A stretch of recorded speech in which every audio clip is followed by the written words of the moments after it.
एक दोस्त से आया आके मन्नू समझाया, वापस टुर जा कोरिया ऐथे दाल नहीं गल नहीं तेरी। मगर फिर भी मैं आपको कुछ फैक्ट्स बता देता हूँ कि अगर आपने कारोबार शुरू करना है तो इन चीज़ों का ख्याल रखिएगा। यहाँ पे क्योंकि मेरा बिल्डिंग मटेरियल लाइन से काम है तो ईंट वाले कहते हैं कि आपकी ईंट की 2 गाड़ियाँ बुक हो गई हैं तो आ रही हैं। मैंने किसी से पेमेंट पकड़ ली कि भाई आपकी 2 गाड़ियाँ उतर जाएंगी, मगर इतने मैं आपको बताऊं पाकिस्तानी बेईमानी कर जाते हैं कि बोलते हैं हमारा टायर पंचर हो गया, हमारे फलां बंदा मर गया, हमें बीमार हो गए तो हम गाड़ी नहीं पहुंचा सकते। आप ये बात सोचें कि जो घर बना रहा है उसके पास ईंट या बजरी या रेत नहीं पहुंचेगी तो वो काम कैसे करवाएगा? उसकी जो 10,000 की लेबर है वो किसके ज़िम्मे पड़ेगी? तो ये बातें पाकिस्तानियों को समझनी चाहिए कि जब हम किसी से वादा करें तो पूरा करें, किसी हाल में भी करें। फॉर एग्जाम्पल दे रहा हूँ, किसी फील्ड में भी लगा लें।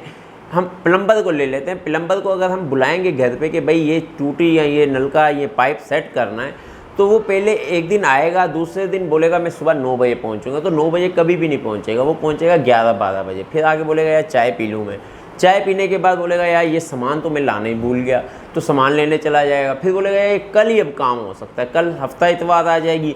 फिर बोलेगा ये पीर को होगा अभी काम, पीर वाले दिन आएगा, फिर टालम टोलिया मेरा शागिर्द नहीं आया, आधा काम लटका के किसी और जगह चला जाएगा, वहाँ पे काम पकड़ लेगा।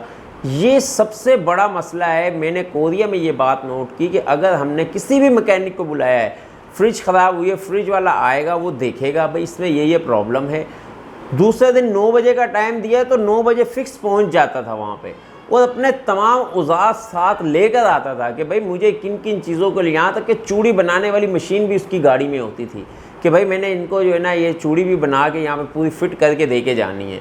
एक दिन देख के चला गया, दूसरे दिन कंप्लीट करके जाता था।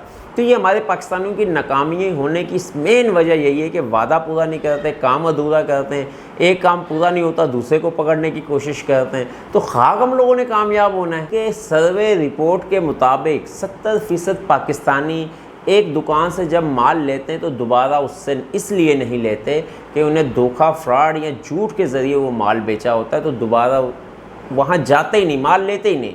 तो मैं ये काम करूँगा ही नहीं, झूठ बोलूँगा ही नहीं, फ्रॉड करूँगा ही नहीं, बेईमानी करूँगा ही नहीं, तो एडवर्टाइजिंग की ज़रूरत नहीं पड़ेगी, बल्कि मेरा काम ऑटोमेटिकली चलेगा। मगर ये बात भी मैं भूल गया था कि मेरा वास्ता जहाँ से माल लेना है वो भी पाकिस्तानी है। उस वजह से मुझे बहुत ज़्यादा डिसहार्ट हुआ, बड़े मसले मसाइल आए। मगर फिर भी नाकाम बंदा हमेशा यही रीज़न पेश करता है, यार ये हो गया, वो हो गया, बिजली नहीं थी, बंदे का टायर पंचर हो गया, बंदे का फलां फोत हो गया, इसलिए मैं नाकाम हो गया।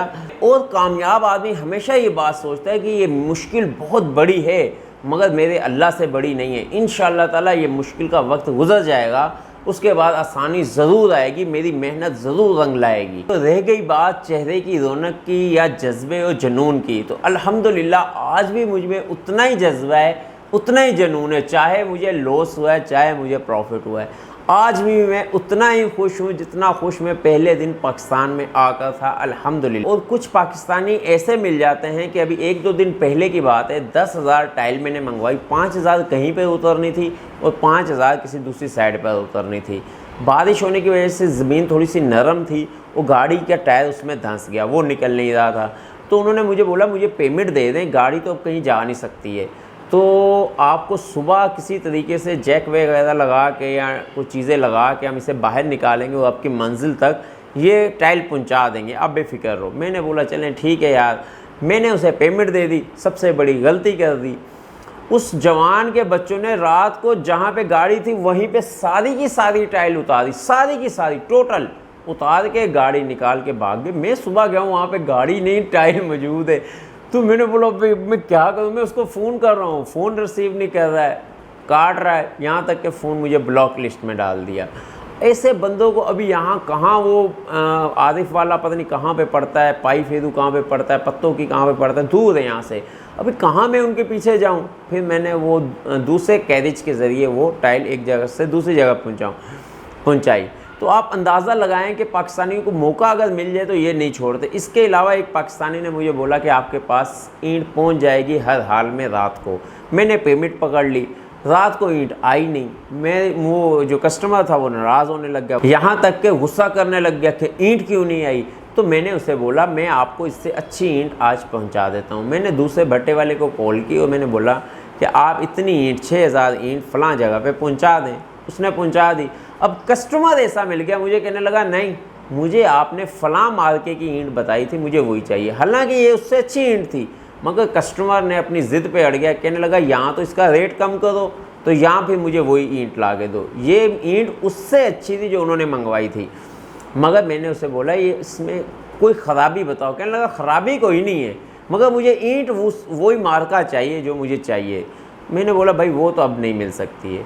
तो कहने लगा फिर आप इसकी आधी कीमत करें। फॉर एग्जांपल कि 80,000 की गाड़ी है तो ये तो 40,000 रुपये की है। मैंने बोला भाई इतनी नहीं है, आप क्यों इस तरह परेशान कर रहे हैं। कहने लगा नहीं यहाँ तो आप ये ईंट उठाएं। वो उतरी हुई थी मेरी शॉप से तकरीबन 25-30 किलोमीटर दूर।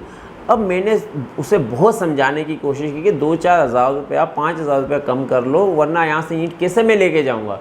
कहने लगा नहीं यहाँ आप इसकी आधी कीमत ले लो या फिर आप ये ईंट उठा लो। तो मुझे 10,000 रुपया एक बंदे को देना पड़ा कैरिज, वहाँ से ईंट उठाकर अपने गोदाम तक लाने में। तो पाकिस्तानी जहाँ मतलब कि इस टाइप के मिल रहे हैं कि मैं आपको बता नहीं सकता हूँ। उसे पता चल जाए ना बंदा फंसा हुआ है तो बोलते हैं इसको रगड़ा दे दो। तो गुजारिश सिर्फ इतनी है कि अगर हम अच्छे बनने की कोशिश करें भी तो उतना ही अच्छा बने कि दूसरे को जो है ना काबू कर सकें। नहीं तो अगर दूसरे ने काबू कर लिया तो पाकिस्तान में आप रह के कारोबार कर नहीं सकते। ये मेरा अपना पर्सनल एक्सपीरियंस है।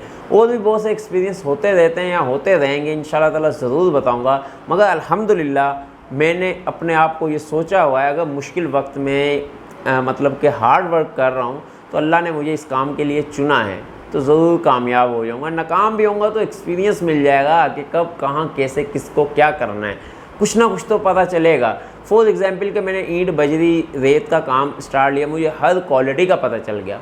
कल को हो सकता है मुझे कंस्ट्रक्शन का काम करना पड़ जाए, घर बना के सेल करने पड़ जाए, तो मुझे पता है ईंट कहाँ से आनी है, कहाँ से लूँगा, कितने की लूँगा, कहाँ पे क्या करना है, किससे लेनी है, किसको देनी है।